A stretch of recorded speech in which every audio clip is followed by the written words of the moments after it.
Hello and welcome to this final first look exploring session looking at An Satire of the Three Estates by Sir David Lindsay. This is our fifth session on this epic text. It's a bit of a beast, but we are now into the final stages where presumably good will prevail, and everything will be sorted out, and everyone lives happily ever after.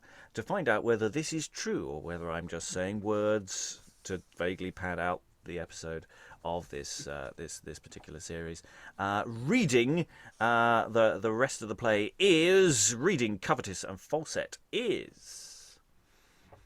Hi, I'm Eric, and I covet coffee. Me too. Don't we all? Don't we all? Reading The Parson and Diligence is. Hi, I'm Lois, being diligent in London. Reading The Merchant, Good Counsel and Folly is. Hello, my name is Lynn. I live in the northwestern United States. Reading Spirituality, Second Sergeant and The Pauper is. Hello, I'm Dan. I'm an actor based in Montpellier, France. Reading An Abbot, Theft and Rex Humanitas is. Hi, I'm Alan, based in Suffolk, and no king has ever been accused of theft, nor has an abbot. Reading Correction, First Sergeant and Flattery is. Hi, my name's Elizabeth Amisu, and I'm an author based in Romford. And reading Wantonness, Deceit and Sensuality is. Sarah Blake, actor, writer and director based in Germany. And I'm your host, Robert Crighton. I will be reading stage directions and generally keeping everything moving forward. We left off. Where did we leave off last time? Somewhere around about line 3,700 and something. We're going to go back technically a few lines from where we left off last time, just to run it in a little bit. We've got some... Flattery is sitting with deceit and falset. All the three vices have been uncovered and are presumably... I don't know if they're actually in the stocks or whether they're just sort of sitting around being miserable. In fact, in the stock somewhere, theft is probably still hanging around somewhere. We've meanwhile, there's a lot of important people. Rex Humanitas and Correction are in charge of everything here, but we also have various other bodies. The three estates are wandering around: temporality, spirituality, and the merchant class are all sauntering about in this little parliament, this court case, this setting up of affairs as with the world tries to right itself after the vices run amok last time. So anyway, here after the essentially setting aside of the three vices, here shall the kings and the temporality start round together, have a little chat amongst themselves. With the advice of King Humanity, here I determine with ripe advisement that all their prelates shall be deprived be, and by decree of this present Parliament, that their three cunning clerks sapient immediately their places shall possess, because that they have been so negligent, suffering the word of God for to decrease. As ye have said, with doubt it shall be done. Pass to, and make this interchanging soon. The king's servants lay hands on the three prelates and says, My lords, we pray you to be patient, for we will do the king's commandment. I make a vow to God, and ye us handle. Ye shall be cursed and gragged with book and candle. Sign we shall pass unto the Pope and plain, and to the devil of hell condemn this main. For why such a reformation as I wane into Scotland was never heard nor sane?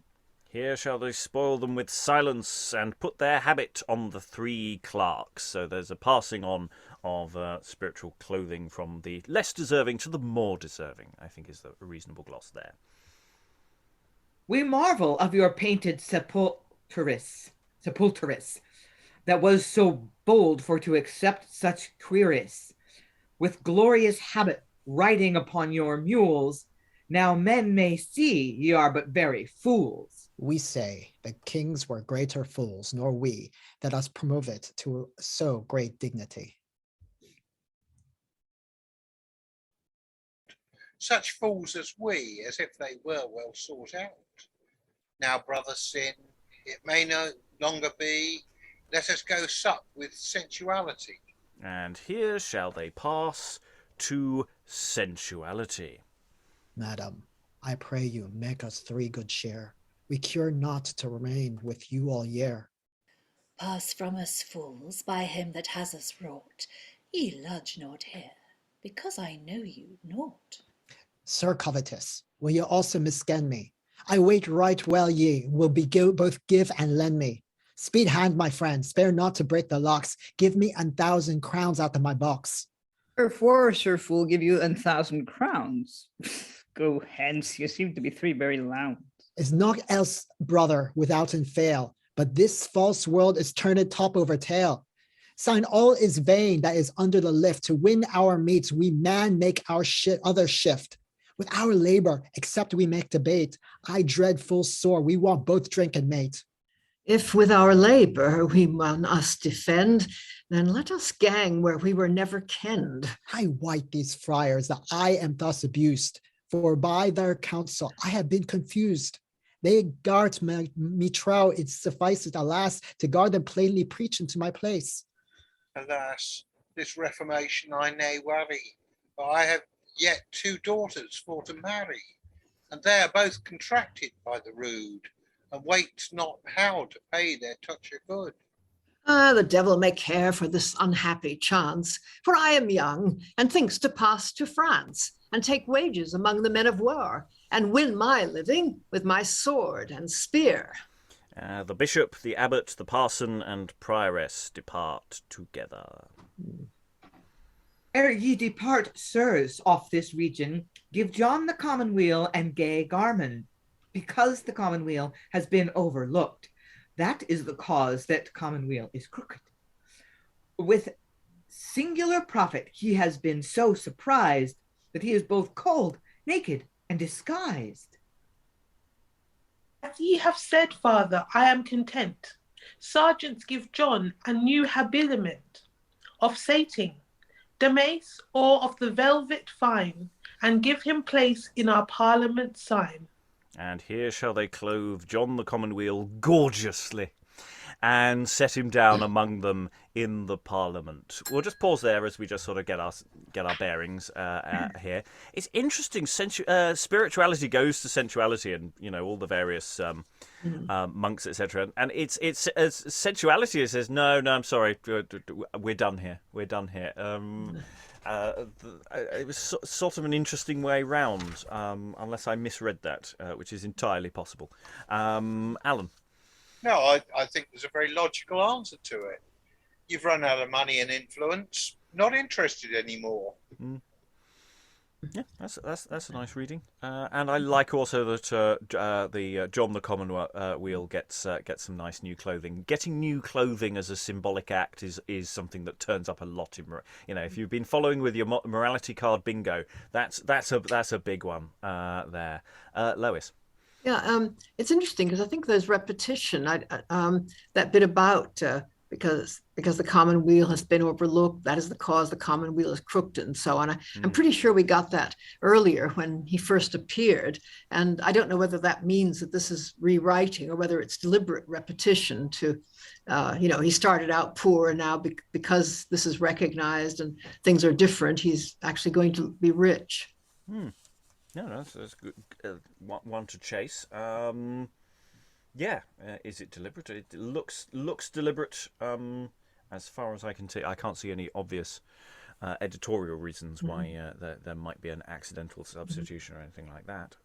But it might be something deeper in the text. Other thoughts as we get our bearings before we move into some really exciting action that's coming up next. Elizabeth. I think it was a real Cinderella moment when John the Commonweal got his gorgeous new clothes. But I was wondering about the pauper. I thought, where does he get his new clothes? No mention so far of new clothes for the pauper. the Commonwealth gets some investment, but I think maybe it's trickle down economics. It might reach down to them eventually, possibly, maybe not. Alan, The concept of the deserving and the undeserving poor. might be a stretch, but but yeah, it might be. We'll see. I'm sure the Pauper does say something in a bit, so but maybe he's already said his bit. Lois. I was just thinking of the biblical line, "The poor you have always with you." I mean, maybe that's the point. Yes, if we give lots of lovely clothes to the poor, will they still be poor? And therefore they wouldn't be. Anyway, Eric. Yeah, about the way the sort of I guess the vice characters turning on the sort of spirituality and so on is kind of a bit obvious, and because like I guess the modern equivalent would be like sort of in crime dramas when someone gets like found out, or sort of a link has been sort of revealed to the sort of underworld of crime and den of this decadence and so on. You don't want anything to do with them. You don't want any links back to them. So yeah. Lois. Yeah, I do think it's allegorically interesting because it doesn't really make sense. I mean, if spirituality wants to continue being sensual, there's no reason he shouldn't. But I think there must be some other idea behind it. And the same with covetise. They're behaving like real people rather than like the abstract qualities that they are. But you do get something like it in some Renaissance verse. I think it's one of Marston's satires where he says something like, "Paphos has left his lechery." No, it left him, and it's the same idea in a way. I mean, there it usually means because you've just got too old to practice the vice, or you don't have the money to practice it or something. Yes, maybe they just don't have the wherewithal to do it anymore because they've had their wings clipped. Anyway, Eric, and then we'll move on. Also, usually vices just tend to hang. I can't remember which play it was, but like they just tend to hang around till someone falls like to their like rock bottom and then just leave them. So maybe that's what's happening. Yeah, because what you'd normally expect is that sensuality and covetous would be banished, and the parson and the abbot, etc., will be penitent, but they don't seem to be penitent at all. They've just penitent that they got found out, and so yeah, it's a slightly odd little thing within the genre. So I'm not quite sure what's going on, but hey, let's see if there's more data to follow up with. So John the Comwheel's got his gorgeous gear. Correction now continues on that theme. All virtuous people now may be rejoiced, sin commonweal has gotten an gay garment, and ignorance out of the kirk deposed, devote doctors and clerks of renown, now in the kirk fall have dominion. And good counsel with Lady Verity are professed with our King's majesty. Bliss is that realm that has a prudent king, which does delight to hear the verity, punishing them that plainly does mailing, contrary the commonweal and equity. There may no people have prosperity, where ignorance has the dominion, and commonweal by tyrants tramped down.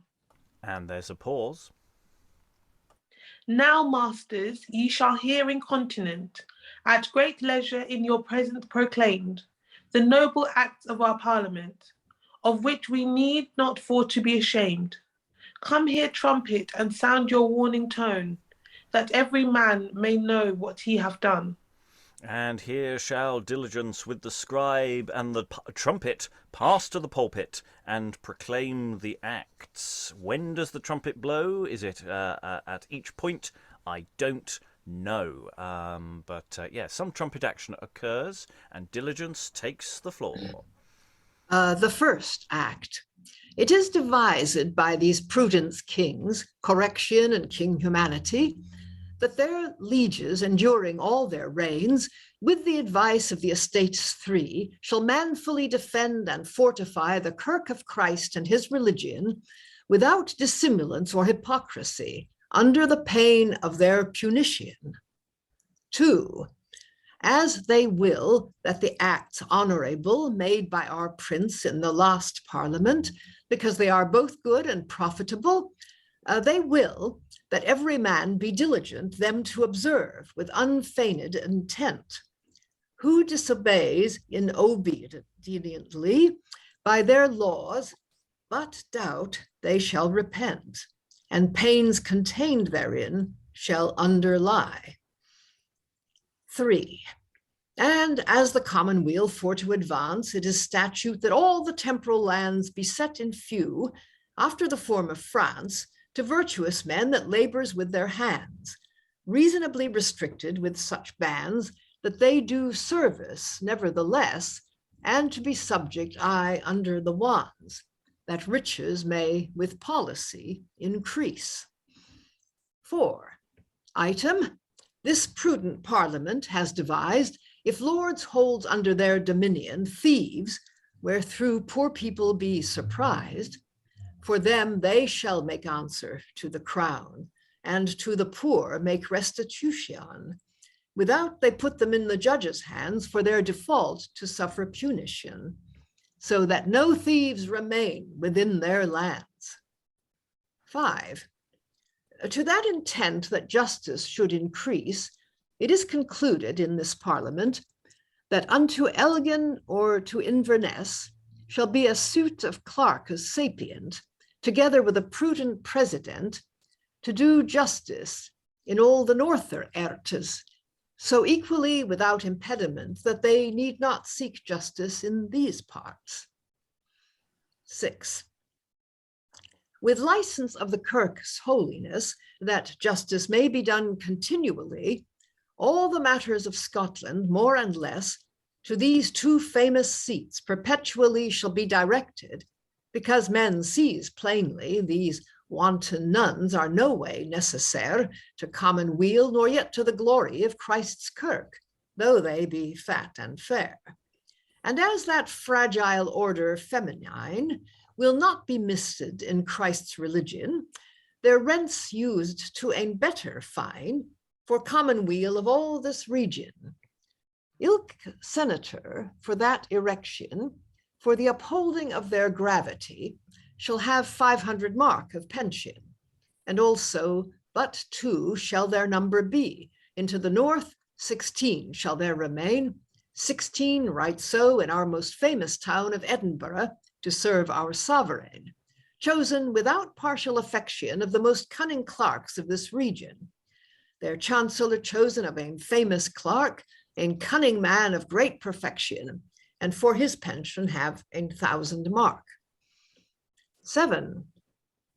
It is devised in this parliament, from this day forth, no matter temporal, our new prelates thereto has done consent, come before judges constitutorial, which has been so prolixt and partial, to the great hurt of the community. Let temporal men seek judges temporal, and spiritual men to spirituality. 8. No benefice be'th given in time coming, but to men of good erudition, except in the holy scripture and cunning, and that they be of good condition, of public vices but suspicion, and qualified right prudently to preach to their own folk, both into land and town, or else in famous schools for to teach. 9. And as because of the great plurality of ignorant priests, more than an legion, where though of teachers the high dignity is vilipended in ilk region, therefore our court has made ein provision that no bishops make teachers in time coming, except men of good erudition, and for priesthood qualified and cunning. Sickly as you see in the borough's town, a tailor is not suffered to remain without he can make doublet, coat, and gown. He maun go to his prenticeship again. Bishops should not receive, methinks, certain into the kirk, except ein cunning clerk. And idiot priest, I say, compareth plain to ein dubbed dog that can no bite nor bark. 10. From this day forth, see no prelates pretend under the pain of inobedience, at prince or pope to purchase a command against the cow, because it does offense. To any priest we think sufficience and benefice for to serve God withal. 2 prelates shall no man have from thence, without that he be of the blood royal. 11. Item, this prudent council has concluded, so that our holy vicars be not wrath. From this day forth they shall be clean denuded both of corpresent cow and unmaced claith, to poor commons, because it hath done scathe, and moreover we think it little force, howbeit the barons thereto will be laith. From thenceforth they shall want their herald horse. 12. It is decreed that in this parliament ilk bishop, minister, prior, and parson, to the effect they may take better tent to souls under their dominion, after the form of their foundation, ilk bishop in his diocese shall remain, and every ilk parson in his parishon, teaching their folk from vices to refrain. 13. Because that clerks our substance does consume for bills and process of their prelacies, therefore there shall no money go to Rome from this day forth, or any benefice, but if it be for great archbishoprics. As for the rest, no money goes at all, for the increasing of their dignities, no more than did to Peter nor to Paul. 14. Considering yet our priests for the most part, they want the gift of chastity so wise, Cupido has so pierced them through the heart, we grant them license and free liberty, that they may have fair virgins to their wives, and so keep matrimonial chastity, and not in whoredom for to lead their lives. 15. This parliament right so has done conclude, from this day forth our barons temporal shall no more mix their noble ancient blood with bastard barons of state spiritual. Ilk state among their own selves marry shall, if nobles marry with the spirituality, from then subject they shall be, and all shall be degraded of their nobility, and from among the nobles cancelled, unto the time they buy their liberty, rehabiled be by the civil magistrate, and so shall marry the spirituality, bishops with bishops' affinity, abbots and priors with the prioress, as Bishop Annas in scripture we may see married his daughter on Bishop Caiaphas. Now have ye heard the acts honorable, devised in this present parliament, to common weal we think agreeable, all faithful folk should hereof be content, them to observe with hearty true intent. I wot none will against our acts rebel, nor to our law be inobedient, but Pluto's band, the potent prince of hell. And well done, Lois, there on that very compendious list of precepts. So yeah, we've been doing a lot in the chat about this. It's sort of being a press conference at the end of a big international summit, because we know pretty much all of this because we've been watching it for the last 2 hours as they thrashed all these agreements out. This is what the poor notary has spent the last hour writing down. The one who complained last time that his wrist was sore and he doesn't get paid enough. And now we know why, because it is 15. And again, the number 15, it keeps cropping up. I'm not sure why. I'm curious about that, whether there's some significance or it's just a good number. There's part of me going, in a sense, it's nice to have all this data clearly laid out as to precisely what's going on. But there's also part of me going, well, we know all this. We've already heard it. Why do we have to hear it again? I don't know whether the numbers are stated. It is written that way in the text, but they might be just simply to break it up. And there might be the way it's written, and the trumpet pass. There's a trumpeter. and I wonder if each act is trumpeted, just to keep the audience awake, or something like that. So I wondered about, rather than just at the beginning of the speech, because it's a big formal event kind of thing. Of these are the things. So yeah, Alan. I think in performance, a trumpet for each new clause would be sensible. At least it gives the actor a chance to get a breath. Yes. But what it was reminding me of was Magna Carta, with innumerable clauses, most of which are dealing with relatively small issues. The bits that are remembered, which, are almost added as an afterthought. Yes, so much more interested in fishing rights than or vendetta against specific individuals. Yeah. So, any other thoughts on this lengthy list of precepts? We've got that. We've before we got to the precepts, we did have just a little bit where we had a pause, where we keep discussing what precisely does what does pauser mean in the context of this play? Does it have multiple meanings? Is it doing different things?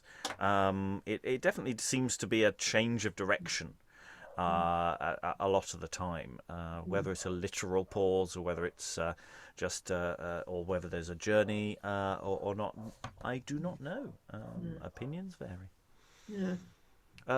Any other thoughts in the room before we move on?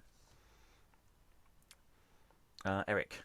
I like to think Diligence has like a long scroll of things, sort of, like toilet roll level of comedy kind of thing, and then like sort of reading it is just getting harder and harder because you have to curl more and more parchment under it. Yeah, I have to say, if I were playing Diligence, I'd say I'm not learning this. You can't. I'll learn the dialogue, but you know what? Paper prop. Thank you very much. Yeah. This is clearly a candidate for cutting if we are ever doing this. Oh, it's the best bit, isn't it? No. I think a few of the points are actually the ones that really matter. And I wonder whether there's an element. This is a parliament. Pretty much all the characters are on stage and watching what's going on, apart from the few that have left, and maybe there's an awful lot of rah rah rah rah, yes, here, boo, that might be going on with some of the points of that it makes. Yeah. Some of them also sound a bit more personal. I mean, a bit more like Diligence's own style, sort of ironic, like that bit about how the priests can't seem to manage chastity. So instead, let's have them all get married. And I don't know, there are bits where I suppose you could imagine him reading it and then maybe kind of glossing it a bit or something. I mean, to vary the thing. As I the question of PowerPoint presentation as well. Just put some bullet points up behind him and leave it that way. Anyway, I think we'll leave those precepts behind and move on to something less compendious. We mentioned earlier, what about the pauper? For here shall pauper come before the king. And I think in this context, it's more king correction than rex humanitas. Here shall pauper come before the king and say, I give you my brave benison that has given commonweal a gown. I would not for any pair of plaques ye had not made these noble acts. I pray to God and sweet Saint Giles to give you grace to use them well. Were they well kept, keep it, I understand. It were great honour to Scotland. It had been as good ye had slept as to make acts and be not kept. I beseech you, for all hallows, the head deceit and hang his fellows, and banish flattery out off the town, for there was never such a lown that being done I held it best that every man go to his rest. As thou hast said, it shall be done. With sergeants hang yon swingers soon. And here shall the sergeants loose the prisoners out of the stocks. How many are in the stocks to be determined, and lead them to the gallows. Come here, Sir Thief. Come here, come here. When were ye wont to be so swear? To hunt cattle ye were as I speedy, therefore ye shall weave in a weedy. Man, why be hang it? Alas, is there none here that may get me grace? Yet ere I die, give me a drink. Fie, whoreson churl, I feel any stink. Oh, I would not that it were with it witching. Sir, in good faith, I am beshitten. To work the verity, if ye please. Louse down my hose, put in your knees. Thou art any limmer, I stand forward. Slip in thy head into this cord, for thou had never any meter tipped. Alas, this is unfelon ripped. The witty fair wardens took my gear, and left me neither horse nor mare, nor earthly good that me belonged. Now well away, I mun be hanged. Repent your lies, ye plain oppressors, all ye misdoers and transgressors, or else go choose your good confessors, and make you ford. For if ye tarry in this land, and come under correction's hand, your grace shall be, I understand, and good sharp cord. Adieu, my brethren, common thieves, that help me in my mischiefs. Adieu, grocers, Nixons, and bells. Oft have we run out through the fells. Adieu, Robsons, Haynes, and Fishless, that in our craft hath many wills. Littles, Tumbrels, and Armstrongs. Adieu, all thieves that me belongs. Tailors, Kerwings, and Elwans, speedy of foot and witch of hands, the Scots of Ediswell and the Grahams. I have no time to tell your names. With King Correction and ye be fanged, believe right well ye will be hanged. Speed handman, with thy clitter-clatter. God's sake, sir, let me make water. Howbeit I have been cattle gree, it shames to pish into any widdy. Here shall the thief be drawn up, or his figure. Once again, one of those great stage directions about the mechanics of it all, depending on your ability and stagecraft. You can either figure out a mechanical way of hanging an actual physical person, or substitute stunt double prop instead. So we get a hanging, he doesn't want to piss himself when he hangs, which is a reasonable thing. He should have gone before. Alan. I was just wondering, with the list of names in there, whether this was Lindsay actually getting his own back on acquaintances he wasn't particularly keen on. Well, some of those, certainly Armstrong is a real person. So some of the others might be well-known thieves and border ruffians. Yeah, no, I like that, and maybe it's one for adjustment in performance for it's that. Can you think of any modern examples you would like to throw in here? This is your opportunity to every performance slightly tweak the list. He's got a little list. Anyway, Name all the theatre sponsors. Yes.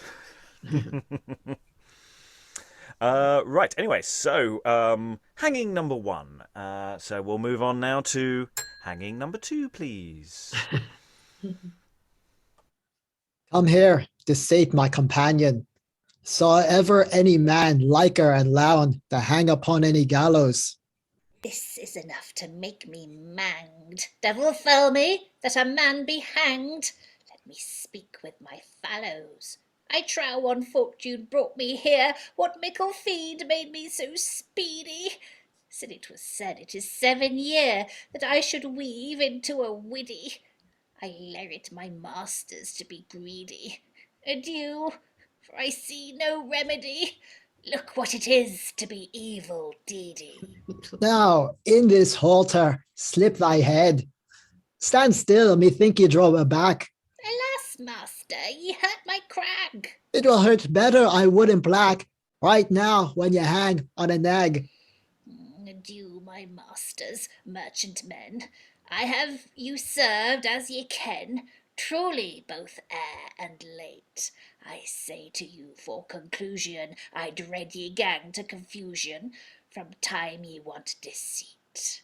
I leered you merchants many a while, upper lands, wives for to beguile, upon a market day, and gar them trow your stuff was good, when it was rotten by the rood, and swear it was not sway.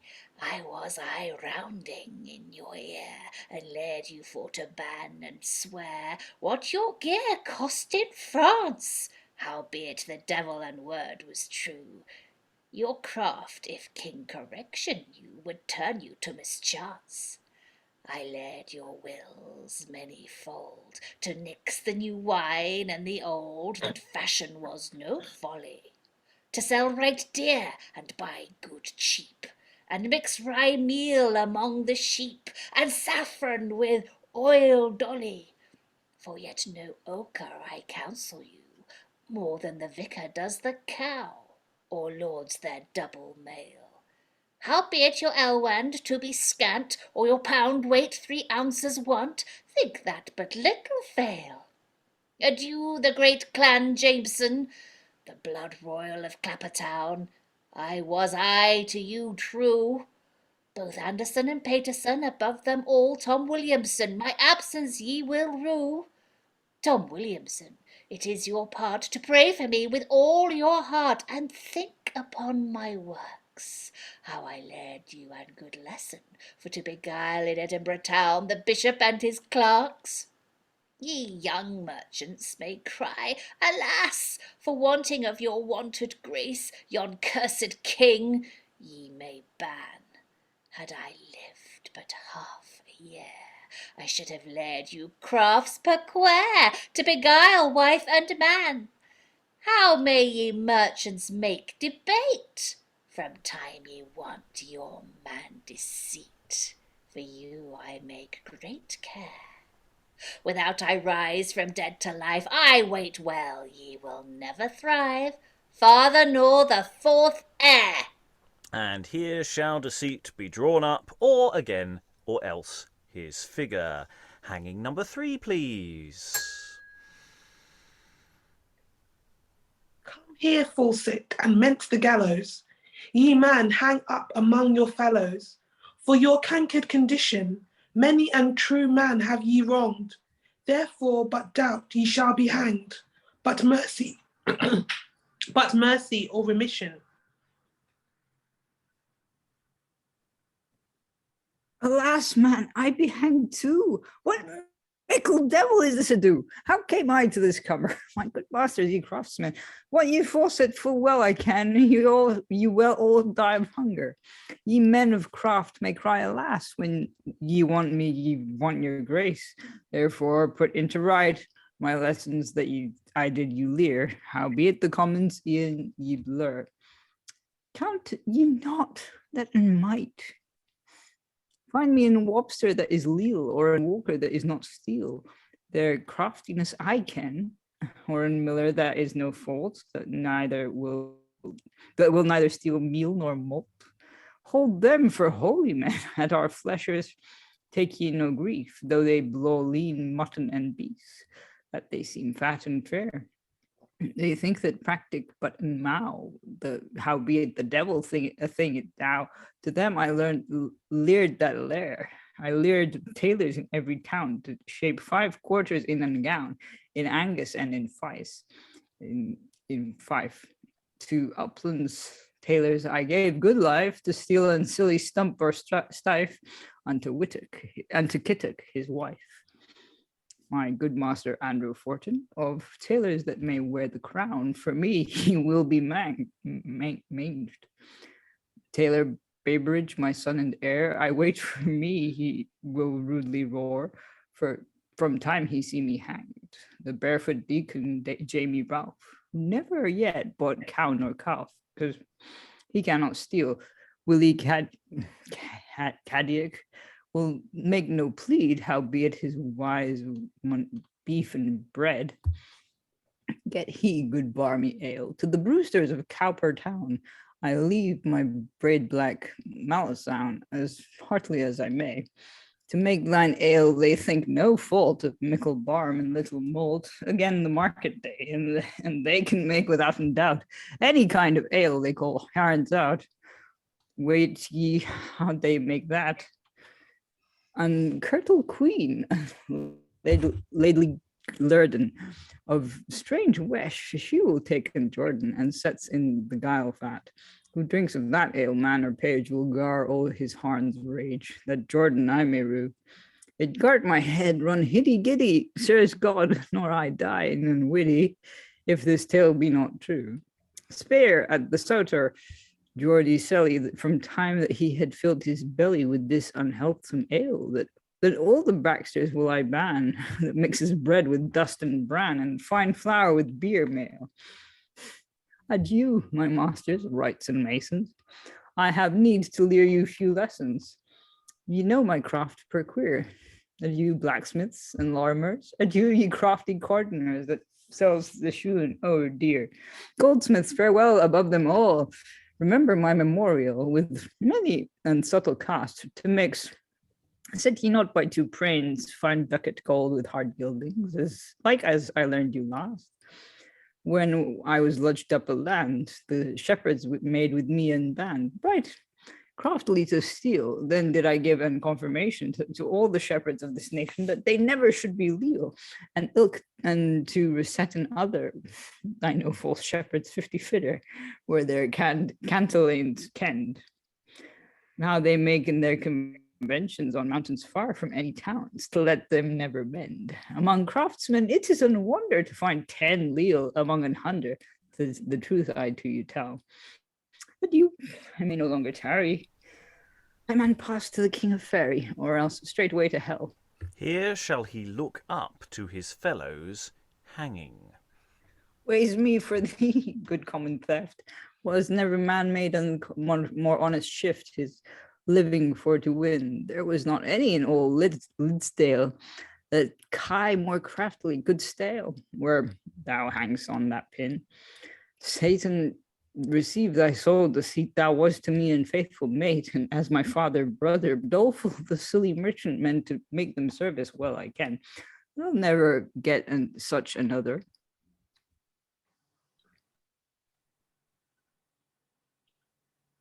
And here shall they fasten the cord to his neck with a dumb countenance. Thereafter he shall say, If any man list for to be my mate, come follow me, for I am at the gate. Come follow me, all caitiff covetous kings, reapers but right of others' realms and rings, together with all rangus conquerors, and bring with you all public oppressors. With Pharaoh king of Egyptians, with him in hell shall be your recompense. All cruel shedders of blood innocent, come follow me, or else run and repent. Prelates that has my benefits, nor three, and will not teach nor preach the verity. Without that God in time they cry for grace. In hideous hell I shall prepare their place. Come follow me, all false corrupted judges. With Pontius Pilate I shall prepare your judges. O ye officials that parts men with their wives, come follow me, or else gang men your lives. With all false leaders of the constry law, with wanton scribes and clerks until unroll, that to the poor makes many partial trains. Sin hodi at octo bids them come again, and ye that takes wards at both the hands, ye shall with me be bound in Belial's bands. Come, follow me, all cursed unhappy wives, that with your good men daily flits and strives, and quietly with rivals makes repair, and racks no cure to make an rangus heir. Ye shall in hell rewarded be, I ween, with Jezebel of Israel the queen. I have an cursed unhappy wife myself. Would God she were before me into hell, that Bismarck she were there without doubt. Out of hell the devil she would ding out. Yeah, you married men, as ye love your lives, ye never let priests be homely with your wives. My wife with priests, she doth me greet on right, and made me 9 times cuckold on any night. Farewell, for I am to the witty wend, for why falses may never and better end. Here shall he be hoist up, and not his figure, and a crow or any jackdaw shall be cast up as it was his soul. We'll pause there for the imagery of that. But we get a bird being released, and it sounds like it's literally they've released the birds to indicate that he's gone, and it's important that his body gets actually hanged. We've got one more to go, but I think we'll just pause there and take some of that in, because Fawcett really gets that journey, because he gets the journey of going from, oh, it's me next. Then he looks up and sees everyone else who's been hanged before him, and then they put the cord around his neck. I mean, they're really labouring this. And, he's going, come with me. Hey, who wants to come with me? I'm going to go, don't make me go by myself. So, yeah, there's a real emotional journey with his, which is sort of sketched out in the earlier ones. They were doing slightly different things. But this one's, doing a lot more work. Thoughts from the room? Alan, then Sarah. I mean, it's interesting. We're quite used to seeing good characters getting extensive death speeches. But we've just had 3 of the baddies all getting very, very well written death speeches, which do actually make a lot of sense. I think a reasonable number, you could say, a baddie, or at least guilty, in terms, and so it's. Is this our earliest hanging? I don't know if we've had any earlier hangings than this. I mean, there might be in Judas plays, but I don't think explicitly we see them or not. I can't remember. Maybe. Certainly, there's stage directions he goes off to hang himself, but I don't know whether we have the stagecraft for it. Anyway, Sarah, then Lois. Yes. I am a sensitive little soul. Some would say overly sensitive. But quite often when I start to think, oh my God, I don't like this, it's another part of me thinks this is going to make really good theatre. So, yeah, I'm actually quite disturbed by this. Not least, I think it would have been more disturbing at the time than it is now, because this was written at a time when, this happened. The town where this was, I don't know where it was actually performed, but wherever it was performed, likely they did have public hangings. And likely there were people in the audience who knew people who had lost people to public hangings. And the fact that these speeches are so well written and that the bodies are hanging there, and Fawcett's speech in particular, I'm like, oh, this is gonna be causing a lot of people to shuffle. And I'm not going to say shift in their seats because they're probably not sitting down, but shuffle about. I mean, it would be like, as we're recording this in 2021, it would be like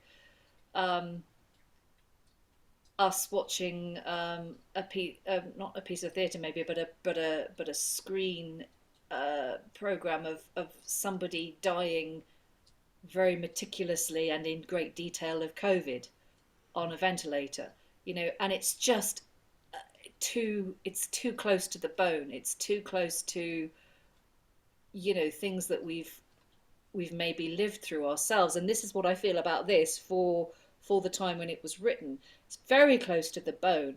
It's going to make for a fantastic piece of theatre. But my goodness me, it's...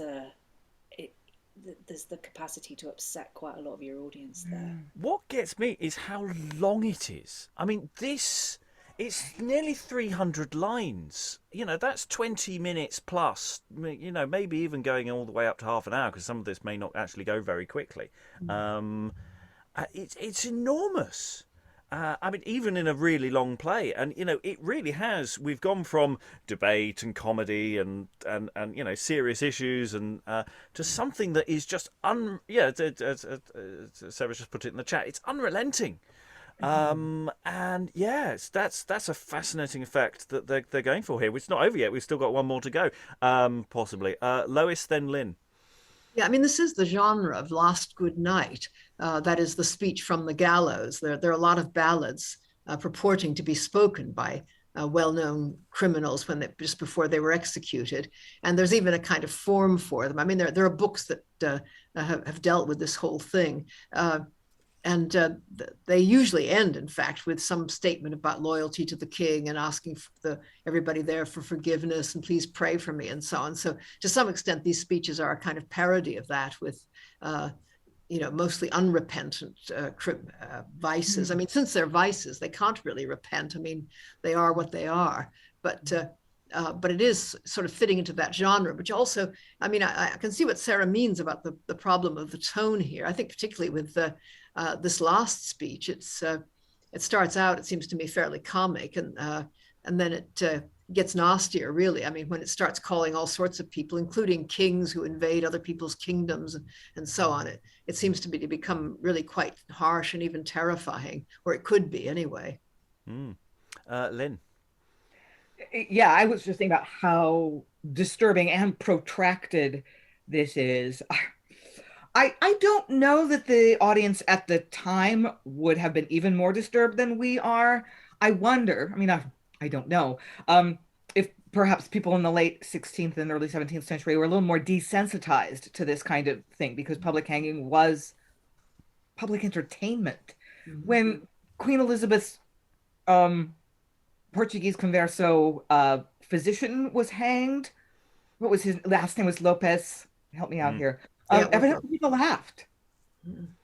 And he professed his innocence till the end. So I don't know. Would people have been really, really disturbed by this because it resembled things that they had seen in real life and lost people to and so forth, or were people less sensitized to death because it was so much more present in their everyday lives? I mean, at least in this country, you can grow well into adulthood without ever having been in the room with a dead body. We really try to divorce ourselves from death in a way that was not possible in the early modern period. So I don't know, would they have been more or less disturbing, but it really is disturbing. And I am reminded of something I was going to mention earlier, that we should remember that correction means punishment, physical punishment, corporal punishment. It doesn't have the kind of abstract making something better that we know. Correction equals punishment. In case we forgot, here we are. Yeah, Dan. I think that this is really well written in such a way that it sets you up for this, that you're not expect of the third one, of course.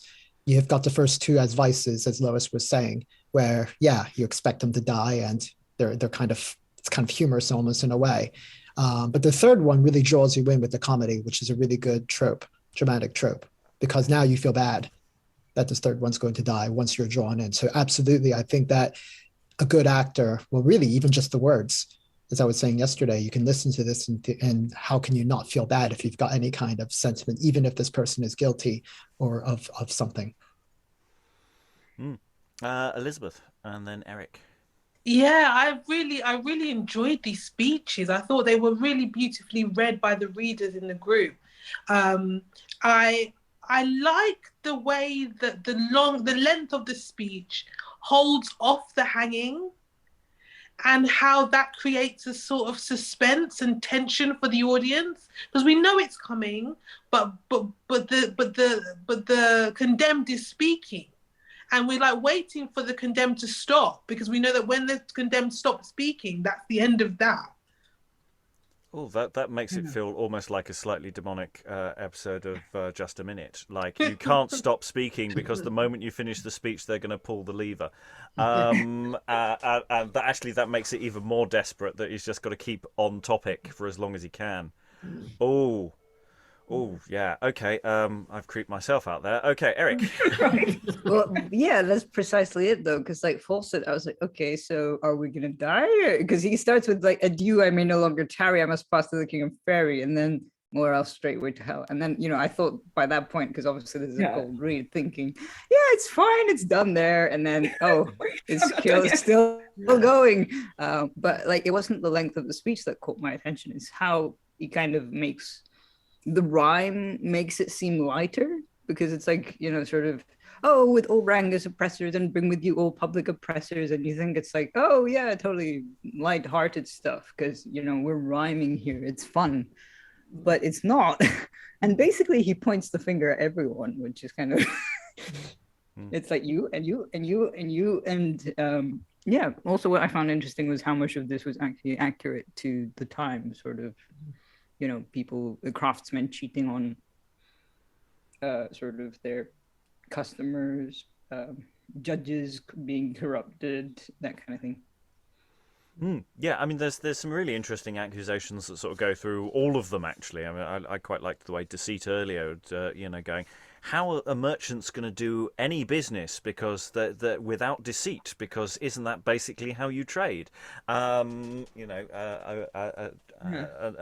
some really interesting little things in there, but it's the fact that Falsehood at the end also gets this moment with the birds, that his soul is symbolically released.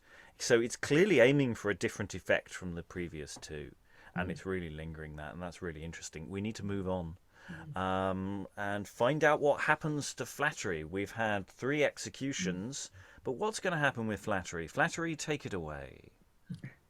Have I not chapped the witty well? Yea, that I have been sweet Saint Giles, for I had not been ranged, because I served by All Hallows, to have been marshalled among my fellows, and high above them hanged. I made far more faults nor my mates. I beguiled all the 3 estates with my hypocrisy. When I had on my friar's hood, all men belie, sit that I was good. Now judge ye if I be. Take me any rackles rubiator, any thief, any terrain, or any traitor. Of every vice the plant, give him the habit of an friar. The wives will trow without and wear. He be an very saint. I know the cowl and scapulary genders more hate nor charity. Though they be black or blue, what holiness is there within? And wolf clad in wedder's skin. Judge ye if this be true, sin I have chapped this furry fairy. Adieu, I will no longer tarry, to cumber you with my clatter, but I will with an humble spirit gang serve the hermit of Laret, and lure him for to flatter. And just pause there. He seems to just leave. Doesn't seem like he's getting hanged there from the way it's written. Am I wrong there? Tell me I'm wrong. Does Flattery get away with it? Doesn't say he exits. There is no indication, but there's no indication that they hang him either. There's a lot of detail about hanging, and he does seem to be about, I'm off. Yeah, I wonder who the Hermit of Laret was.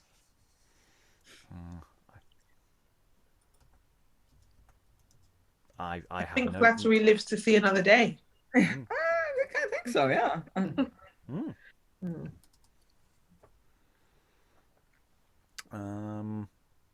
Yeah.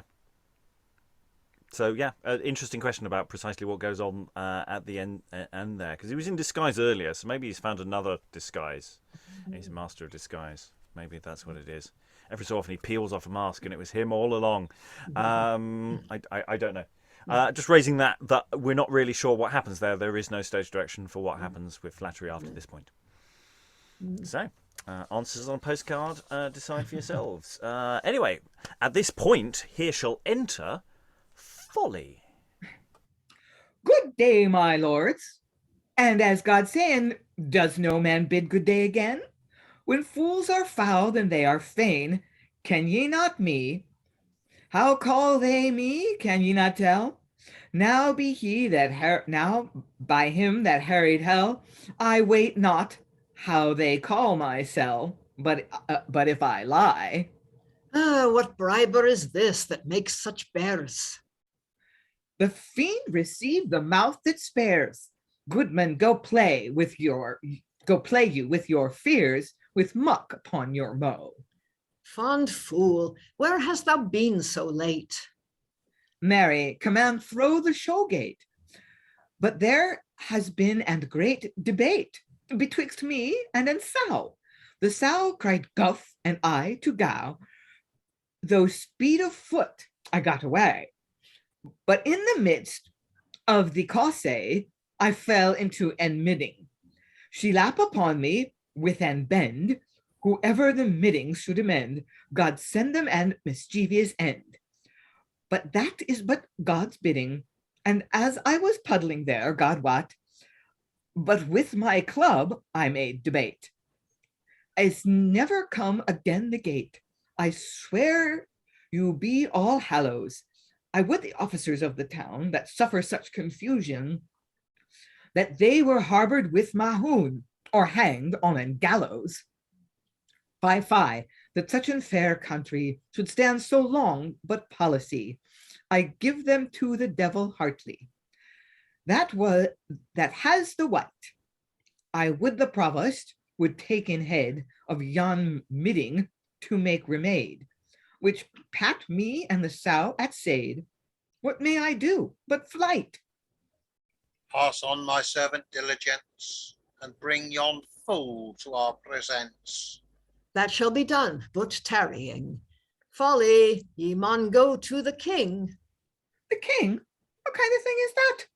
Is yon he with the golden hat? Yon same is he. Come on thy way. Oh, if ye be king, God you good day. I have an plaint to make to you. Whom on, Folly? Mary, on an sow. Sir, she has sworn that she shall slay me, or else bite both my bullocks frae me. If ye be king by Saint Allen, you should do justice to ilk man. I had not kept me with my club, the sow had drawn me in and dub. I hear them say there is come to the town a king called Correction. I pray you, tell me which is he. Yon with the wings may not see. Now, wally fall that well-fared mow. Sir, I pray you, correct yon sow, which with her teeth, but sword or knife, hath had most have reft me of my life. If ye will not make a correction, then give me your protection of all swine, for to be scatheless betwixt this town and Inverness. Folly, hast thou a wife at home? Oh, yea, that I have, God sent her shame. I trow be this, she is near dead. I left an wife, binding her head, to show her sickness, I think shame. She had such rumbling in her womb, that all the night my heart overcasts with blocking with thunder blasts. Peradventure she be with bairn? Alas, I trow she be forfairn. She sobbed and she fell in sound, and then they rubbed her up and down. She rifted, routed, made such stens, she yields and gaed at both the ends, till she had casten and couple of quarts, sign all turned to an rickle of farts.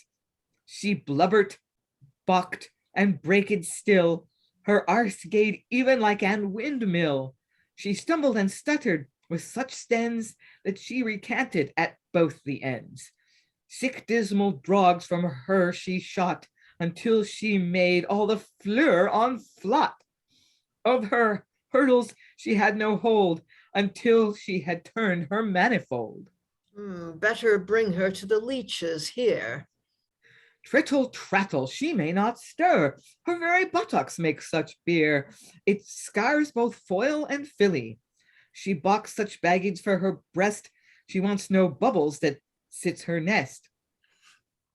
And she cries, a priest, with ilk a quilly lily. Recovered she not at the last? Yea, but wit ye will, she farted fast. But when she sighs, my heart is sorry. But drinks she aught? Yea, by St. Mary, and quart at once it will not tarry, and leave the devil a drop. That such flubbage she lays from her about the walls, God, what such wear, when it was drunken, I got to scare the licking of the cap. What is in that creel, I pray thee tell? Mary, I have folly hats to sell. I pray thee, sell me one or tway. Nay, tarry until the market day. I will sit down here by St. Clune, and give my babies there this June. Come here, good Glakes, my daughter dear, thou shalt be married within a year. Upon an hour, friar of Tillilum, nay, thou art neither deaf nor dumb. Come hither, Stolt, my son and heir, my joy, thou art both good and fair. Now shall I fend you as I may through though ye cry like and kay all day. And here shall the bairns cry keck like and key, i.e. like a young bird going, ah, ah, ah, give me food, and he shall put meat in their mouth. Get up, Folly, but tarrying, and speed you hastily to the king. Get up. You think the churl is dumb. Now bum, Belarry bum bum. I trow the trucker lies in a trance. Get up, man, with a merry mischance, or by Saint Denis of France, I's gar thee want thy wallet. It's shame to see, man, how thou lies. What, yet again? Now this is thrice. The devil weary me, and I rise. But I shall break thy pallet. Methink my pillock will not lie down. Hold down your head, ye Lourden lown. Yon fair lass, with the sating gown, gars you thus beck and bend. Take there a needle for your case, for now for all the hiding of your face, had I you in a quiet place. Yet would not wane to flend thy bonny arms that's clad in silk, and even as wanton as any whilk, I would forbear both bread and milk to kiss thy bonny lips. Suppose ye look as ye were wraith, were ye at quiet behind and claith, you would not stick to praise my grace with hubbling of your hips. Sweet harlot, haste thee to the king, and let alone thy trilling. Lo, here is Folly, sir, already, a right swear swinger by Our Lady. Thou art not half so swear thyself. What means this pulpit? I pray thee tell. Our new bishops have made a preaching, but thou heard never such pleasant teaching. Yon bishop will preach throughout the coast. Then strike an hag into the post, for I heard never in all my life any bishop come to preach in Fife. If bishops to be preacher leers, while away what word of friars? If prelates preach in burg and land, then the silly friars, I understand, they will get no more meal nor malt. So I dread friars shall die for fault. Since so is that young noble king will make men bishops for preaching? What say ye, sirs? Hold ye not best that I gang preach among the rest? When I have preached on my best ways, then will I sell my merchandise to my brethren and tender mates that dwell among the three estates. For I have here good chaffery to any fool that lists to buy. Here shall Folly hang up his hats on the pulpit and say, God sin I had a doctor's hood. Why, Folly, wouldst thou make a preaching? Yea, that I would, sir, by the rood, by either flattering or fleiching. Now, brother, let us hear his teaching, to pass our time and hear him raise. He were far meeter for the kitchen among the pots, so Christ me save. Fond Folly, shall I be thy clerk and answer thee I with Amen? Now, at the beginning of my work, the fiend received that graceless gan. And in a moment, Folly will begin his sermon, but I think we'll just pause there at the quite a tonal shift that has occurred here. We've gone from death, death, death, death to endless farting and shitting jokes. I mean, just never-ending bodily fluids coming out of absolutely every orifice. We've got Folly doing audience participatory sort of hello lady moments, and Diligence just constantly going, you want to see the king, would you like to come and see the king? You know, it's very, very, yeah, it's full on, and it's like, please dear God, bring on the clown, because it got really dark here, and we might need to just cheer everybody up because the play's going to end in a minute. So yeah, her very buttocks make such beer. Flooding the floor with whatever. I get the feeling that she's like vomiting as well as it's just like both ends. Yeah. Both ends. Right. He says it twice because it's not enough to say it once. Mm-hmm. No. I think every combination that they want to go for it. Yeah. I mean, there's quite a lot more in there that some of it is just some of the language is so obscure and the dialect forms are we're not familiar with, that we're not getting half of them. So just remember, there's about twice as many really filthy reiterations of the same thing in there. Does correction actually have wings, or did wings mean something else? It's just the way I say it. Yon with the wings. Yeah, I know. I think that's hilarious, but I think it must be an angel, you know. Oh, yeah, correction like an angel. Yeah. Then I mean, he's also called a king, but yeah. So yeah, that's that. Well, it's an important costuming note. I also really love the way Folly just goes. Is yon he with the golden hat? It's just, Yeah, that was pretty funny. yeah. So I'm liking a lot of Folly. It's just yeah, it's yeah, you need a very skilled performer there. Eric. Yeah, I feel like sort of they brought the clown in like late. It's either because the clown was late or doubling with someone else, so they had to kill him off and bring him on again, or just sort of, I don't know. It's interesting how the Folly is used here. And is it the same Folly that we saw in the proclamation material? Obviously, depending on the performance context, but there is a fool who gets off with the old man's wife in the proclamation. So it could be the same actor, it could be the same thing, it could just be a totally separate person. Dan. I wonder if there was a strategy because bookending the piece rather, because you know this is the last part of it, and you want to leave the audience with some sort of positive feeling. You know, it's always the whole jig at the end in later plays. I noticed just not really, I noticed it earlier, but now I'm really getting it, that even in the printing, it's demarcated the way that they've set up some of them like ballads, some of the speeches, and then some of them just straight across indented wise, and then some of them are marked out by paragraph marks or the pilcrows. There, it's kind of telling you, I guess, when there might be a tonal shift there with these characters, especially with Folly. You got a lot of that kind of thing here. It's almost keying it to the reader that, by the way, you know, you're reading here. Here's where this is going to change now in your tone, or this is where like a song type thing is going to be possibly happening there. Because it does break up what almost felt like a progression in the second half of, you know, the second half of the play is much more serious. There's only light little comic businesses. And I was sort of thinking, well, we're just going to end on that sort of bum note of be good or you're going to get hanged. And, you know, which as a morality play I was sort of expecting. But no, it's like they've just gone, no, we've gone too far. It was very effective. We've released the birds, released the fool. Lois, then Eric. Yeah. I was just noticing that the next stage direction says, "Here shall Folly begin her sermon." It's a typo in my. Oh, is it? Oh, right. Don't worry, it's his.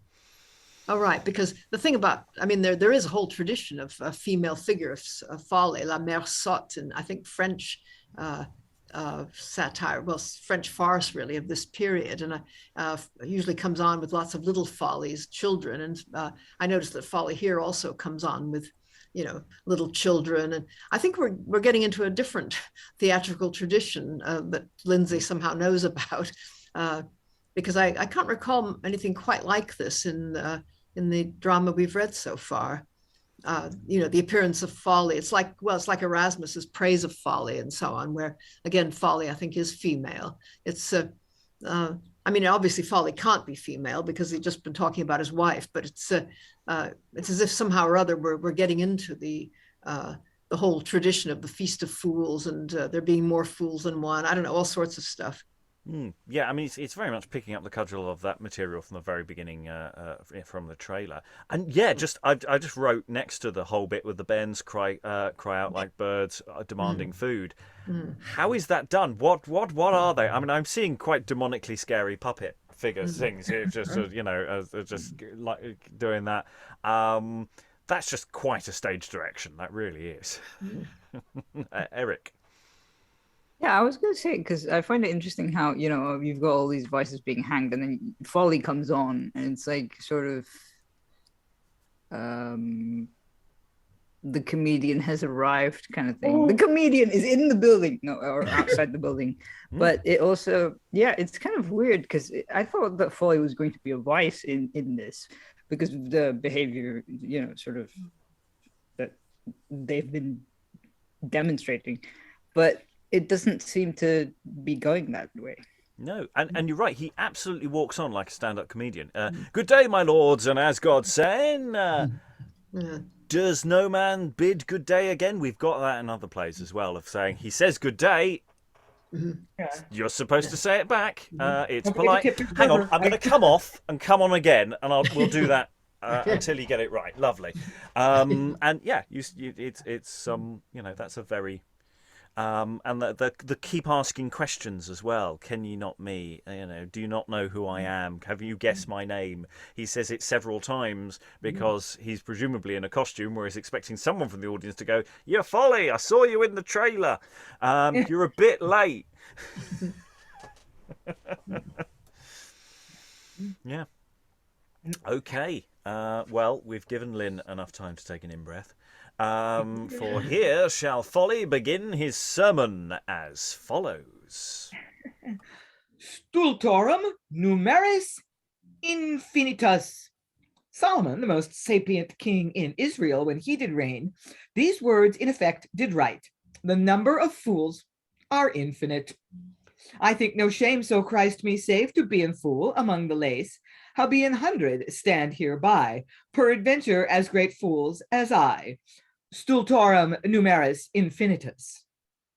I have my genealogy dwelling in every country, earls, dukes, kings, and emperors, with many gooked conquerors, which does in folly persever, as has done so this many year. Some seek to worldly dignities, and some to sensual vanities. What veils all these vain honors?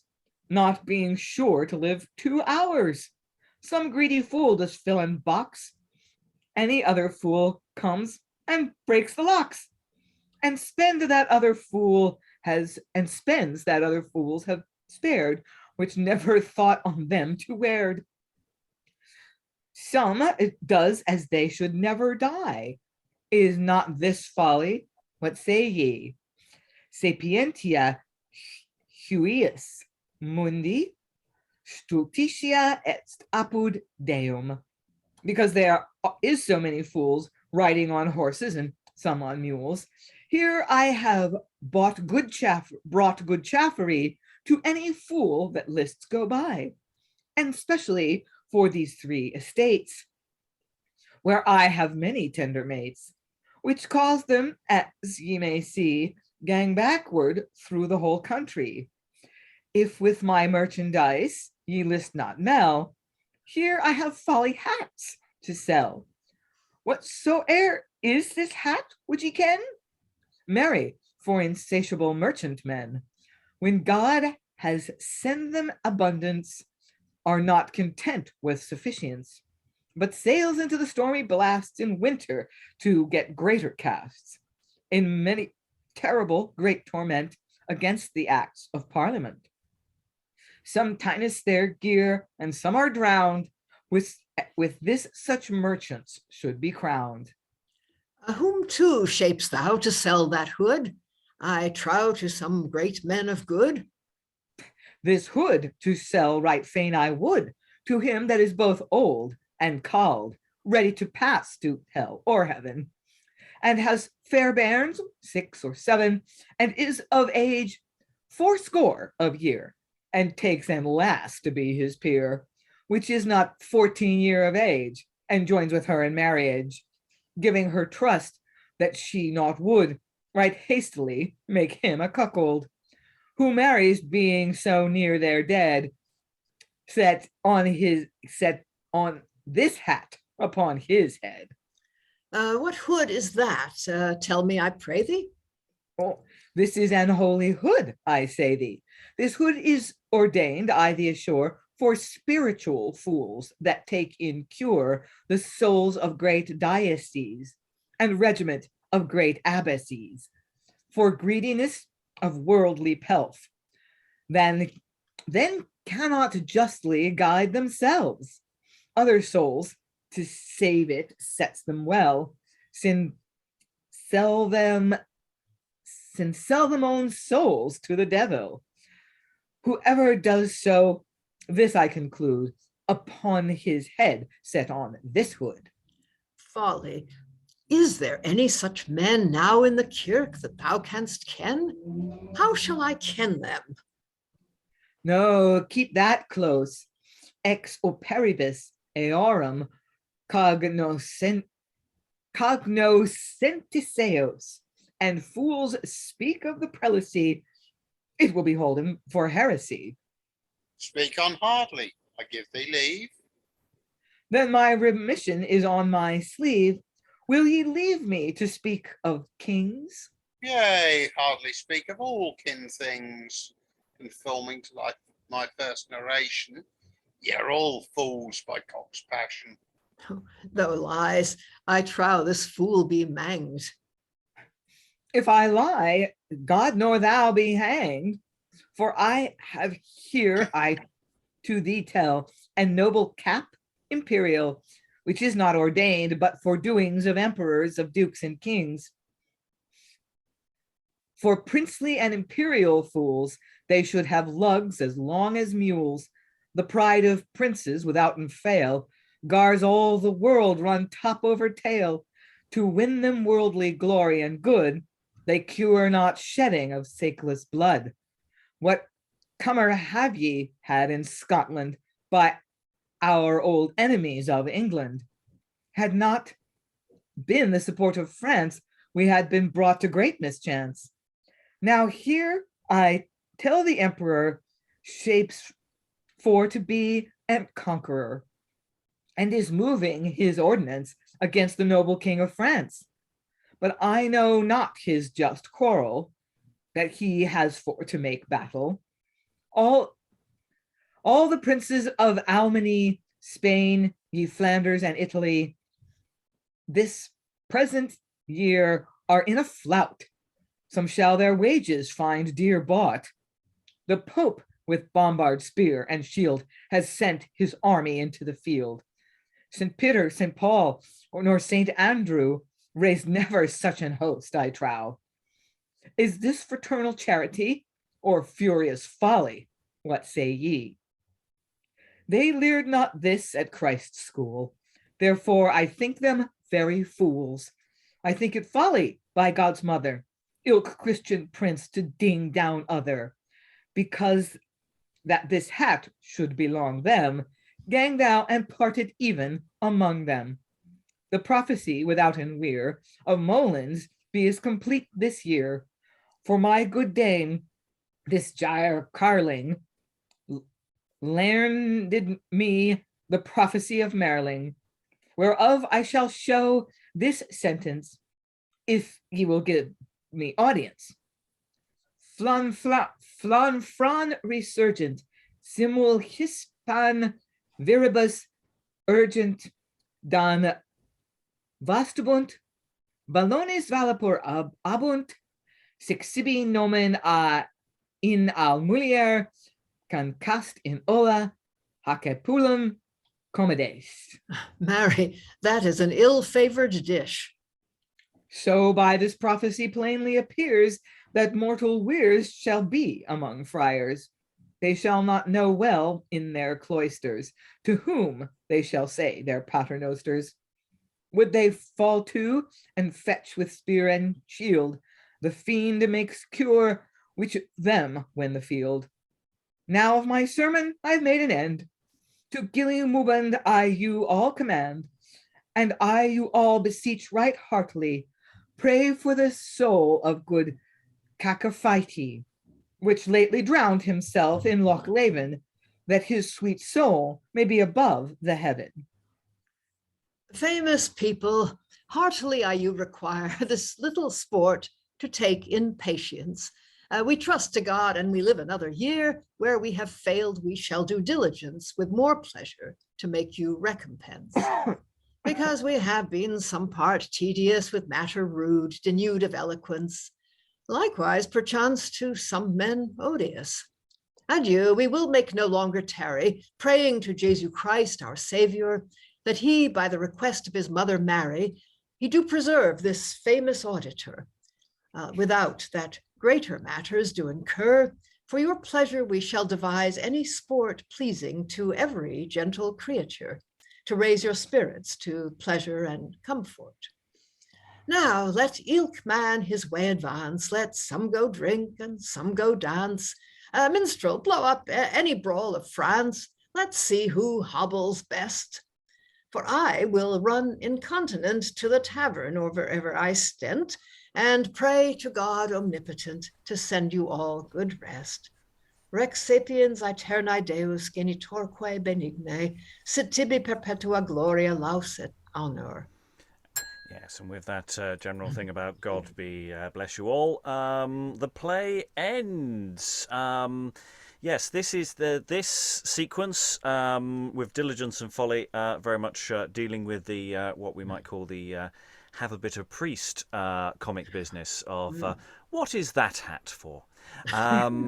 This hat is for this. I really wish that they sell hats to the audience, because that would be really, really good. Persuading people to pay to buy an idiot's hat, a hat of foolishness would be absolutely fabulous. I love that.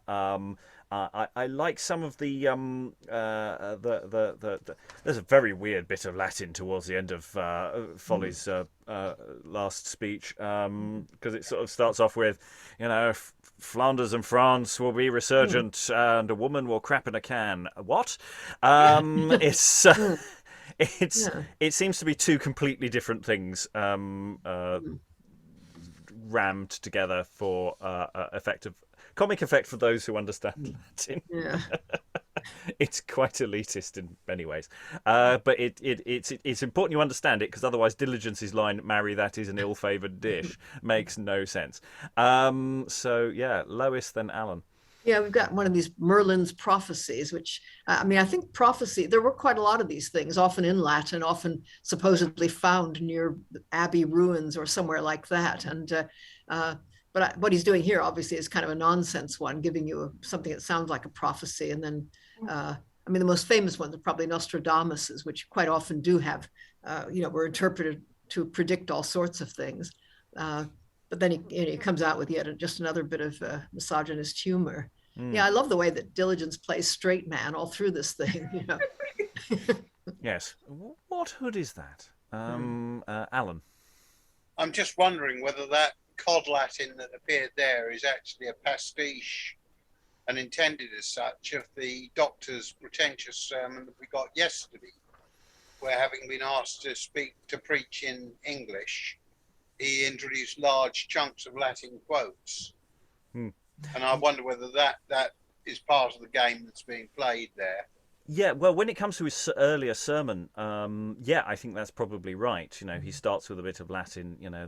There's an infinite number of fools out there, and broadly speaking, repeats that that phrase.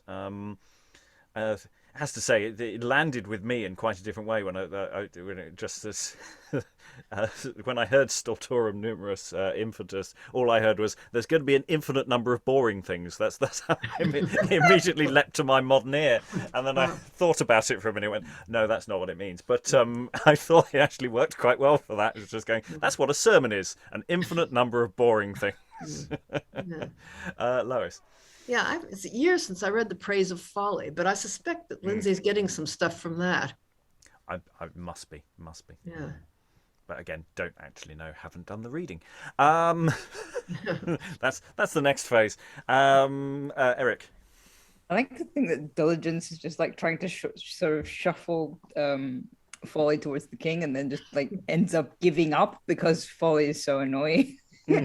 Just sort of going, "Okay, I'll play the game." I don't have any choice. Yeah. And also kind of sort of that maybe instead of several hats, it's actually the same hat.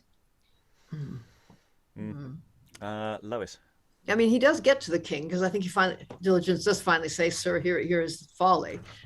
What's interesting is the king asks for him. I mean, this is the curious relationship of king to fool that is so important in a lot of later drama, and it seems to be. I don't know if this is the first example of a king really wanting a fool around.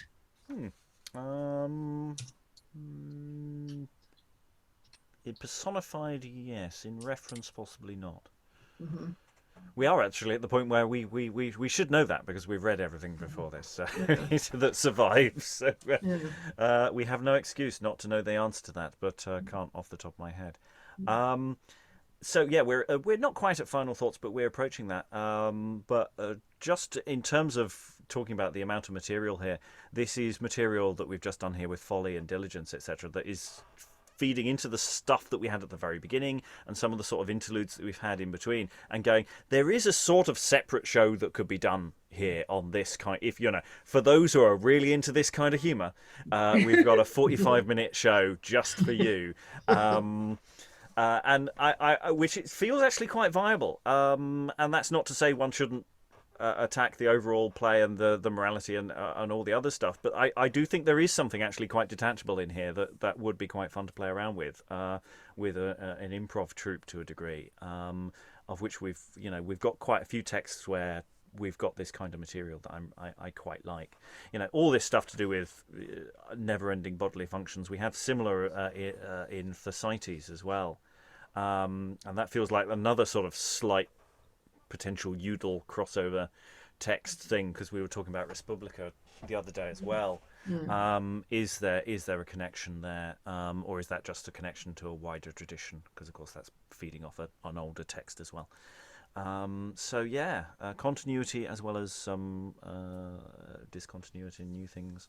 But yes, we now get to the final question of the play overall for everyone who's been here for most, if not all, of the text. Final thoughts about doing this. We know it has a reasonably good modern performance history. Actually, it is plainly doable in different scales and different tones. I don't think we've got to the answer of the stocks question that we had yesterday about oppression. So there are some dramaturgical flanging bits as well as excesses that we might talk about. But yeah, final thoughts from the room. I'll start with Sarah, who, apart from the middle, you got the beginning and the end. You had a day off.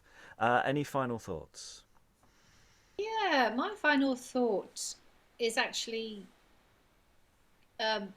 following on from something that I think it was Stephen said in the last session, or it could be someone who's here, I can't remember, but somebody said that they could actually see this working as an audio production. And the more it's gone on, the more I'm actually seeing that, because there's just so many changes. I mean, it's so big, and there's just so many leaps of tone. I really think it could perhaps lend itself to like a sort of episodic audio drama. And also, I mean, I talked about this, I think, on day one, but this is a cold read, and I don't think there's a Scottish person in the room. So, but to hear those Scottish voices actually, doing this for audio and putting all that drama and things like the hanging, like I was thinking that the hanging scenes, that could actually be kind of worse if it's done on audio, if you know what I mean, because the imagination has to fill in so much. You get some really great Scottish voice actors, and then you put in the sound effects. I think that could be really, really riveting. So yeah, that's the kind of side of it that has really started to interest me about this play. That is my final thought. I mean, obviously, audio is our primary starting point for plays. The only thing, when it comes to hanging sequences, of course, a lot of it is about looking at the hangings. The figure standing there looking up at the previous people who've been dead. and I do worry about long speeches. You'd think long speeches make great audio. They sometimes don't. Sometimes the physicality of someone doing something in the room make the long speeches don't translate as well to audio as you think they would do. Sometimes actually the action sequences work better as audio than the speechifying. But that isn't to say that odds on, that's probably where we'd start with it, and that isn't odds on the direction we might initially go with a text like this. Especially as this, when you've got debate to hang your hat on, I think it works really, really nicely. I think because I think Dan brought that up actually. It was Dan yesterday brought up that listening to what they're discussing, what they're arguing for there, works really nicely. I'll go to Dan, who's only caught the latter end of part 2. Any final thoughts? Yes, this was definitely tonally different than yesterday. Certainly the end of it, and as everyone was saying, probably more like the beginning, or tying it in back to the beginning. I do want to stick with, I do think that it would work as an audio, even with the long speeches. I agree 100% with Sarah about having Scottish voices doing this. It's been written for Scots. And the rhymes are for Scots to be sung by and to spoken by. And we do miss a heck of a lot without it. Yeah. So absolutely, I'd want to hear. And a lot of those jokes, maybe we would get them more, some of them that we missed if we hear it from them, because we would get the sense of it more than from when we don't. And we're trying to figure out, well, what does that mean in English? And then can I make something out of it? I like the idea of having it episodic as well, because it's quite long and there's a bunch of set pieces and it does change tonally. And I think if you're there with the whole spectacle of it, yeah, you're going to get a full experience. But apart from having a huge budget and a tolerant audience who knows what they're kind of getting into, I don't know how that would land. Other than for people who are historians who watch these kinds of things, are interested in the historical aspect of it, and probably have a higher tolerance for what may come at them there.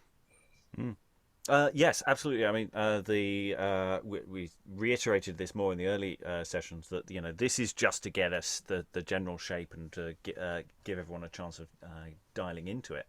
But absolutely, starting with the original text in all its dialect glory, because this version kills so many of the good rhymes, and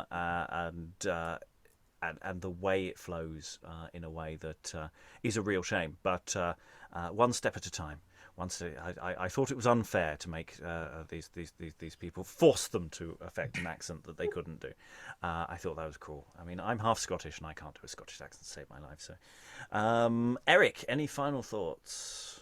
Yeah, I was thinking, I don't know, there's a part of me that would want to see this as a play as such, but also kind of, I'm thinking that audio, you would get that sort of garish sound effect of gallows being pulled, which would just make your hair stand on end, and then you get the fool, which makes it even worse. So there's a part of me going, it would fit both, yeah. And also there's a part of me going, they didn't do what the trailer promised. The trailer was, well, not quite false advertising, but sort of not quite. Yeah, it just kind of none of that was in the trailer. I'm going to slightly disagree with, there was a fool in the trailer. We had a husband and wife arguing and leading possibly in the general direction of divorce that turned up again later. We've met a courtier, a merchant, and Clark. They might be the same characters. So I might be stretching a point there. To be fair, we haven't had someone with a sheep's head or a braggart soldier, but yeah, okay, I'll withdraw and step aside there. But I don't care. I really like that material. Lois, any final thoughts? Well, I've enjoyed this very much. I think the only trouble with doing it as an audio is that there is quite a lot of visual material as well. I mean, just the effect of all these costumes, of course, vast expense if you put it on, but the difference between the rich clothes of some of them and the poor clothes of others, and then what happens when the spirituality's clothes are taken off and put on the learned clerks, and they're more or less stripped, and also the effect of, I mean, the big moment when the three estates enter and they're all walking backward, led by their vices. I mean, that's really quite a stage effect, and it's referred to again toward the end of the play. We got it in one of those speeches, so he clearly sees it as an important moment. I suppose one could always read the stage directions, and I think there is a fair amount of dialogue anyway that kind of explains or refers to visual moments, so it might be possible to do even without that. But I think, it's highly cuttable. I think that one could cut very, very heavily, especially in the first part. I mean, that's really a kind of schematic humanity falls into temptation and then is redeemed plot, which I think most people would be familiar with. One could do that fairly quickly and get onto the Parliament, and obviously not necessarily have several versions of the same thing, which is what you get quite a bit during this play. But also keep enough of the serious stuff in, not to overbalance it in the direction of sort of fablio material. Because clearly, I mean, Lindsay is doing something very complicated and extremely varied, and I think one wants to get that across. Yeah, I mean, there are always advantages and disadvantages when you look to adapt, and you are adapting when you're turning it into audio. So there would be winners and losers out of the process. But yeah, the fact you could package it in different chunks, that part one is part one. It is almost a separate thing. You can almost think of it as the prelude to the main act because part two does feel like, in many ways, they do feel like slightly separate entities that are doing very different jobs, just with the similar people. So maybe that's part of its process to turning up as the show that it ended up here. Because we've got some of the really early Tudor interludes. The Medwalter plays are part one. They're the 2-part plays which are designed to be performed on different days, and there's no guarantee that you saw. And they're structurally quite telling slightly different stories in each part as well, even though they are linked. So there does seem to be a connection with that as well, so that these things do all interact. So Elizabeth, you missed yesterday, but you've been here for a reasonably large chunk. Any final thoughts? Yeah, I really agree with a lot of the choices that have been made by the readers to the text, and this concept of maybe doing it as an audio play rather than a staged production. My main concern is that it feels like Lindsay has written several plays and put them all together, and that if we abridge those texts, we stand to lose some of what Lindsay's intentions were. But at the same time, I don't think it can really live the way it is. I think it needs to have those editorial changes. It needs to have those cuts. One bit specifically was the precepts. That really did go on. So I like the play a lot. I think it's nice that in Beyond we get to do the whole thing unabridged. But for performance, I think it's going to need some tweaking and some editing, some paring down. And then there's a choice there for the editor, the director, to decide what kind of play they want it to be. Because it's got a lot of options there. There's a lot of options of choices that can be made. Yeah, absolutely. I mean, the nice thing about audio is, of course, we can record every single word and then in the edit create several different versions of the same thing. I mean, that's which we've sort of almost done with some text. We usually release a sort of a rough cut with absolutely every single word, and then we release the adaptation, which is has more helpful audio linking stuff in, which is usually much shorter as well. So we could release 3 or 4 different cuts if we had the will and desire to do so, or just put the materials out there and invite the audience to edit their own. No, that won't happen. Okay, Alan, any final thoughts? Yeah, I mean, I think I agree with what Elizabeth just said. There's about 5 plays in here. And it struck me that effectively the part 2, you could quite easily finish it at the point at which Folly enters. You've got that sort of slightly indecisive exit when Flattery is he going to the gallows or isn't he? The bit after that almost seems to be a separate play. And I think there may be some things that could be done in terms of taking that last dozen pages or whatever it is as another separate unit of action. Overall, I think it's, yes, it will be damn difficult to do it at full length for reasons we've explored before. Basically, I don't think any audience is going to sit still for long enough. It makes 5, probably a mini series of 5-6 episodes. The other thing that struck me on in terms of the overall shape and the overall message, if indeed it has one, is that he has a damn good go at the spirituality and the church. He has a pretty good go at the merchant class.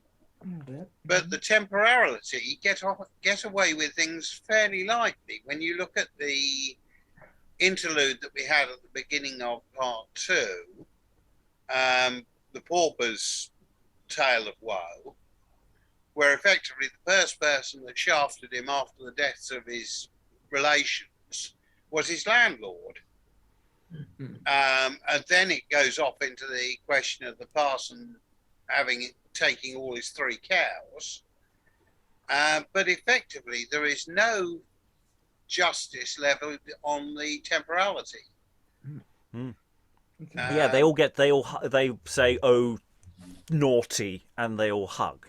Yeah. And they get a little slap on the wrist. Yeah, I think that's actually a very good point about what this doesn't do as well as what it is doing. Go, Lois. Yeah, of course, that's the class to which Lindsay belongs. I mean, it's the gentry and the nobility. Yeah. Yeah. And in terms of presenting it in a situation where, for example, we would sit down as opposed to doing a massive outdoor thing, which has been done, which you can. There are links in the show notes. You can watch this in its full expansiveness. I don't know how full it is actually. I forget what sort of cutting occurred and how large scale, but it has been done. But if we're thinking about something that we're more likely to be able to do, you could probably present the 2 different parts as 2 separate shows, and as an indoor thing that is of a manageable length, and make decisions closer to the time about the balance between comedy and the moral tone, and about how much material is kept in. But because the first part does tell its own self-contained little story. It's also the shorter part. It's quite manageable, whereas the second half is still quite a beast actually in its own right, and it feels like it needs a little bit of wrestling if you were to do it as an indoor show with audience sat down and production values of that level. Lois. Yeah, I think the text that Tyrone Guthrie used back in the 50s is in print. I think that's when I taught when I was in Aberdeen, actually, and had to teach Scottish literature. And it's modernized quite a bit, I think, but and heavily cut, obviously. But it might be useful to look at it if one was cutting this, just to see if if there are any good ideas there. Yeah. Who was this? Somebody who hasn't spoken. Lynn, any final thoughts?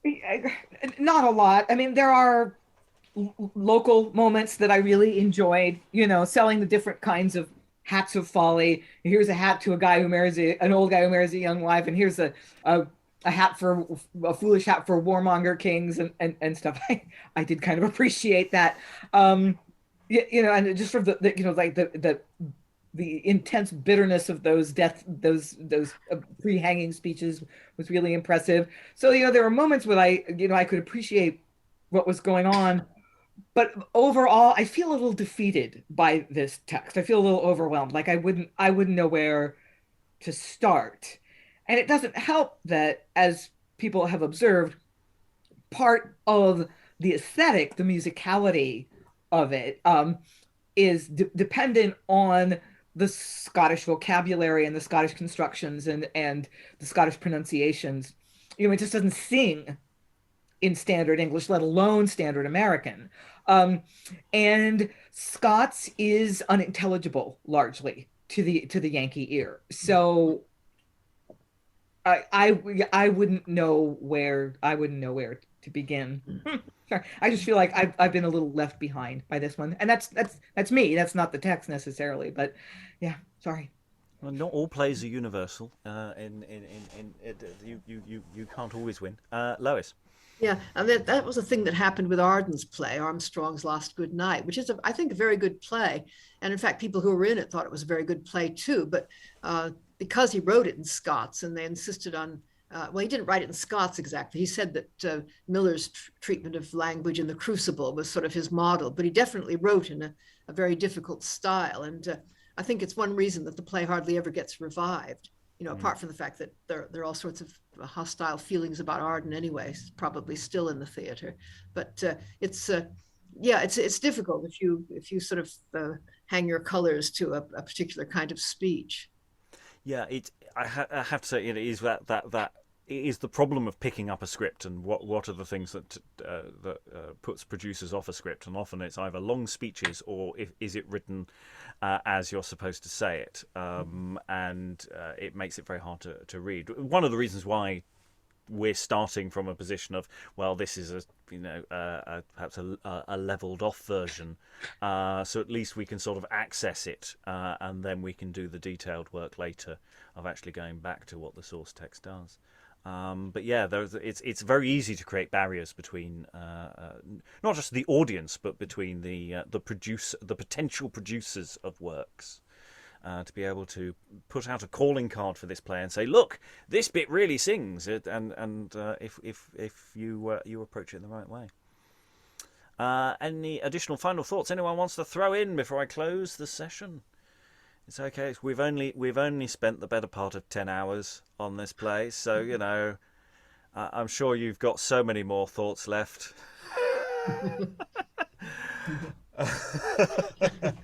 Okay, not waving but drowning. All that remains is thank all the wonderful readers for all their wonderful reading. Thank you very much, everyone, and goodbye. Now, bum, Baleri, bum, bum.